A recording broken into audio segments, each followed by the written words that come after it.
இப்போ நம்ம text and ரீப்ளேஸ்மெண்ட்னா என்ன அப்படின்றத பற்றி நம்ம தெரிஞ்சுப்போம். இப்போது ஒருத்தவங்களுக்கு நம்ம மெசேஜ் அனுப்புகிறோன்னா hi how are you okay I'm ஒரு டிஃபைன்டான ஒரு டெக்ஸ்ட்டை வந்து ரொம்ப நேரம் நம்ம டைப் பண்ணிகிட்ருப்போம். அதுக்கு பதில் அதை ஒரு ஷார்ட்கட்டை நம்ம க்ரியேட் பண்ணி அந்த ஷார்ட்கட்டை டைப் பண்ணும்போது மொத்த லெட்ரு நம்ம என்னென்ன வேணுமோ அது எல்லாத்தையும் டிஃபைன் பண்ணிக்கிறது எல்லாம் அப்படியே வந்துச்சுன்னா எவ்வளோ சுலபமாக இருக்கும்.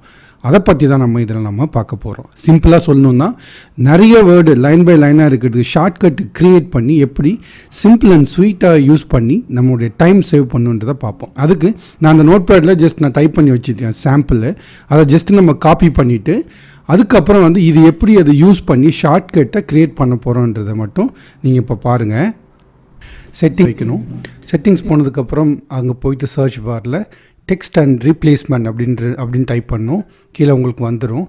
அதை கிளிக் பண்ணிவிட்டு அதுக்கப்புறம் மேலே ஒரு ப்ளஸ் சைன் வரும். அதில் நீங்கள் போயிட்டு ஃபஸ்ட்டு ஃபேஸ் இருக்கும். அதை நீங்கள் கொடுத்துட்டு கீழே ஷார்ட்கட் நீங்கள் சப்ஸ்கிரைப் அப்படின்னு கொடுத்துட்டேன். இதே மாதிரி நீங்கள் நிறைய டைப் பண்ணிக்கலாம். ஃபார் எக்ஸாம்பிள் இன்னொன்று நான் டைப் பண்ணுறேன். மேலே ஃபர்ஸ்ட்க்கு நான் என்ன கொடுக்க போகிறேன் அப்படின்னு கேட்டிங்கன்னா ஐ ஆம் ஆன் தி வேன்னு கொடுக்குறேன். ஷார்ட்கட்டுக்கு பார்த்திங்கன்னா ஆன் அப்படின்னு கொடுப்போம். அதை ஆன் டைப் பண்ணால் ஆன் தி வேன்னு ஆட்டோமேட்டிக்காக கீழே அது வரணும். அந்த மாதிரி. மூணாவதாக நான் என்ன பண்ண போகிறோம் அப்படின்னு கேட்டிங்கன்னா ஹாய் ஹவ் ஆர் யூ அப்படின்னு கூட டைப் பண்ணிக்கலாம். கீழே ஹெச்ஆர்யூ அப்படின்னு ஒரு ஷார்ட்கட்டை க்ரியேட் பண்ணிடுவோம். ஓகேங்களா? இப்போ என்னென்னா ஹெச்ஆர்யூ அப்படின்னு நான் டைப் பண்ணேன்னா அது ஆட்டோமேட்டிக்காக ஹாய் ஹவ் ஆர் யூ அப்படின்னு கீழே காமிக்கணும்.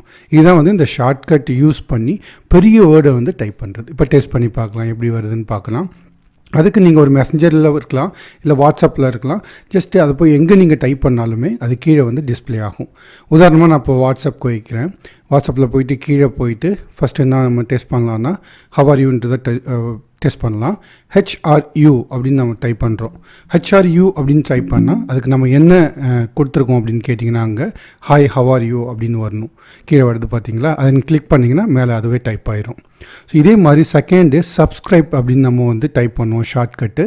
அதுக்கு என்ன நம்ம ப்ரைஸ் கொடுத்துருக்கோம் அப்படின்னு கேட்டிங்கன்னா இது மாதிரி hi this is my channel எல்லாத்தையும் கொடுத்தோம் இல்லைங்களா? இந்த மாதிரி வந்துடுச்சு பாருங்கள். ஸோ இந்த மாதிரி நம்ம ஈஸியாக பயன்படுத்தி நம்ம ரொம்ப நேரம் டைப் பண்ணுறதுக்கு இருக்கிறதுக்கு பதில் ஷார்ட்கட் இந்த மாதிரி ஈஸியாக க்ரியேட் பண்ணி நம்ம சிம்பிளாக யூஸ் பண்ணிக்கலாம். நன்றி.